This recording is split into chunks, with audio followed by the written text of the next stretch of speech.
اس وقت میں ایک دعا کے لیے بھی کہنا چاہتا ہوں. جو آج کل کے دنیا کے حالات ہیں ان کے بارے میں گزشتہ چند دنوں سے حماس اور اسرائیل کی جنگ چل رہی ہے، جس کی وجہ سے اب دونوں طرف کے شہری، عورتیں، بچے، بوڑھے بلا امتیاز مارے جا رہے ہیں یا مارے گئے ہیں. اسلام تو جنگی حالات میں بھی عورتوں، بچوں اور کسی طرح بھی جنگ میں حصہ نہ لینے والوں کے قتل کی اجازت نہیں دیتا، اور اس کو حضرت صلی اللہ علیہ وسلم نے اس بات کی حضرت صلی اللہ علیہ وسلم نے بڑی سختی سے ہدایت بھی فرمائی ہے. دنیا یہ کہہ رہی ہے، اور حقائق بھی کچھ ہیں ایسے، کہ اس جنگ میں پہل حماس نے کی اور اسرائیلی شہریوں کے بلا امتیاز قتل کے مرتکب ہوئے. قطع نظر اس کے کہ اسرائیلی فوج اس طرح پہلے کتنے معصوموں کو، فلسطینیوں کو قتل کرتی رہی ہے. مسلمانوں کو بہرحال اسلامی تعلیم کے مطابق عمل کرنا چاہیے. اسرائیلیوں نے کیا، فوجوں نے، ان کا فعل ہے، اور اس کے اور طریقے سے حل کرنے کے. اگر کوئی جائز لڑائی ہے تو فوج سے تو ہو سکتی ہے، عورتوں، بچوں اور بے ضرر لوگوں سے نہیں. بہرحال اس لحاظ سے حماس نے جو قدم اٹھایا وہ غلط تھا، اس کا نقصان زیادہ ہوا، فائدہ کم.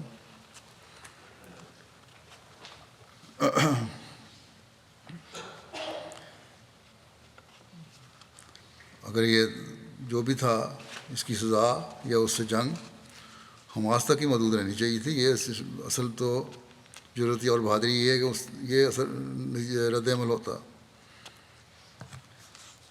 لیکن اب جو اسرائیل کی حکومت کر رہی ہے وہ بھی بہت خطرناک ہے، اور یہ معاملہ اب لگتا ہے کہ رکے گا نہیں. کتنی بے حساب جانیں معصوم لوگوں اور عورتوں اور بچوں کی ضائع ہوں گی، اس کا تصور بھی نہیں کیا جا سکتا. اسرائیلی حکومت کا تو یہ اعلان تھا کہ ہم غزہ کو بالکل مٹا دیں گے، اور اس کے لیے بے شمار بے تحاشا بمبارمنٹ کی. انہوں نے راکھ کا ڈھیری کر دیا شہر. اب نئی صورت یہ پیدا ہوئی ہے کہ وہ کہتے ہیں کہ 1 ملین سے زیادہ لوگ غزہ سے نکل جائیں. کچھ اس میں سے نکلنے بھی شروع ہو گئے ہیں. اس پر شکر ہے کہ مری مری آواز سے ہی صحیح، لیکن کچھ آواز تو UN والوں کی طرف سے نکلی ہے کہ یہ انسانی حقوق کی پامالی ہوئی ہے اور یہ غلط ہوگا، اور اس سے بہت مشکلات پیدا ہوں گی، اور اسرائیل کو اپنے اس حکم کو پہ سوچنا چاہیے، بجائے اس کے کہ سختی سے اس کو کہیں کہ یہ غلط ہے. درخواست ہی کر رہے ہیں ابھی بھی. بہرحال ان معصوموں کا کوئی قصور نہیں جو جنگ نہیں کر رہے. اگر دنیا اسرائیلی عورتوں، بچوں اور عام شہری کو معصوم سمجھتی ہے تو یہ فلسطینی معصوم ہیں.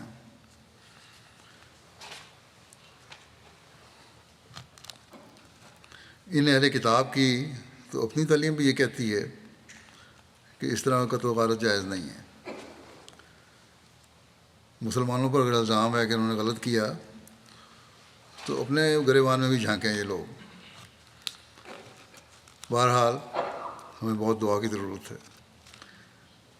فلسطین کے سفیر نے یہاں ٹی وی میں انٹرویو دیا، غالباً BBC کو، اور سوال کرنے والے کے جواب میں کہا کہ حماس ایک ملیٹنٹ گروپ ہے، حکومت نہیں ہے، اور فلسطین کی حکومت کا اس سے کوئی تعلق نہیں ہے۔ لیکن ساتھ ہی یہ سوال بھی اٹھایا، اور ان کی یہ بات درست ہے، کہ اگر حقیقی انصاف قائم کیا جاتا تو یہ باتیں نہ ہوتی۔ اگر بڑی طاقتیں اپنے دوہرے معیار نہ رکھتیں یا نہ رکھیں تو اس قسم کی بد امنی اور جنگیں دنیا میں ہو ہی نہیں سکتی۔ بس ان دوہرے معیاروں کو ختم کرو تو جنگیں خود بخود ختم ہو جائیں گی۔ یہی باتیں میں اسلامی تعلیم کی روشنی میں ایک عرصے سے کہہ رہا ہوں، لیکن سامنے تو یہ کہتے ہیں ٹھیک ہے ٹھیک ہے، لیکن عمل کرنے کو تیار نہیں۔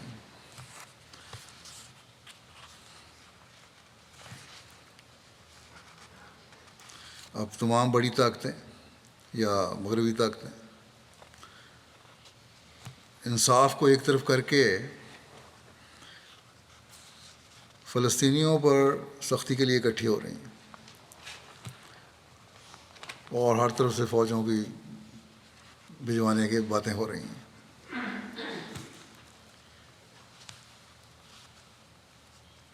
اور مظلوموں کی تصویریں دکھائی جاتی ہیں کہ اس طرح ہو رہا ہے ظلم، اس طرح ہو رہا ہے۔ غلط سلط رپورٹیں میڈیا میں دکھائی جاتی ہیں اور آ جاتی ہیں۔ ایک دن یہ خبر آتی ہے کہ اسرائیلی عورتوں اور بچوں کا یہ حشر ہو رہا ہے، ان کی یہ بری حالت ہو رہی ہے۔ اگلے دن پتہ چلتا ہے کہ وہ اسرائیلی نہیں تھے، وہ تو فلسطینی تھے، لیکن اس کی میڈیا میں کوئی معذرت نہیں ہوتی، اور کوئی ہمدردی کا لفظ ان کے لیے نہیں کہا جاتا۔ یہ لوگ جس کی لاٹھی اس کی بھینس پر عمل کرتے ہیں، جن کے ہاتھ میں دنیا کی معیشت ہے ان کے آگے ہی انہوں نے جھکنا ہے۔ اگر جائزہ لیا جائے تو لگتا ہے کہ بڑی طاقتیں جنگ بھڑکانے پر تلی ہوئی ہیں بجائے اس کو ٹھنڈا کرنے کے۔ جنگ ختم کرنا نہیں چاہتی ہیں لوگ۔ پہلی جنگ عظیم کے بعد جنگوں کے خاتمے کے لیے بڑی طاقتوں نے لیگ آف نیشنز بنائی، لیکن انصاف کے تقاضے پورے نہ کرنے اور اپنی برتری قائم رکھنے کی وجہ سے یہ ناکام ہو گئی، اور دوسری جنگ عظیم ہوئی، اور 7 کروڑ سے زیادہ جانیں کہتے ہیں ضائع ہوئیں۔ اب یہی حال UN کا ہو رہا ہے۔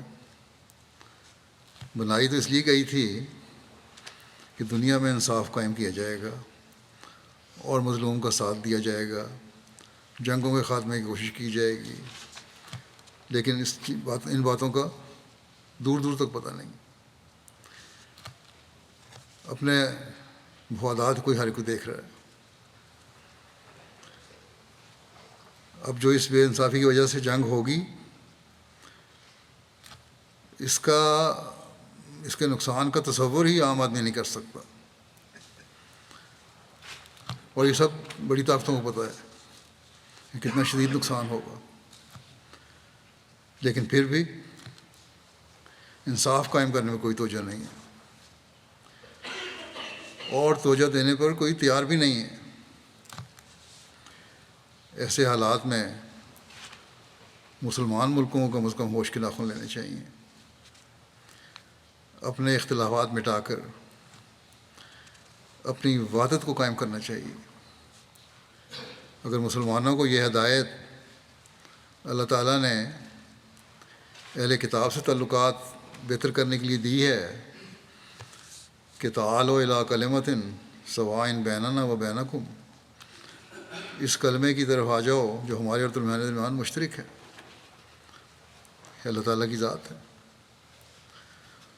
تو مسلمان جن کا کلمہ مکمل طور پر ایک ہے،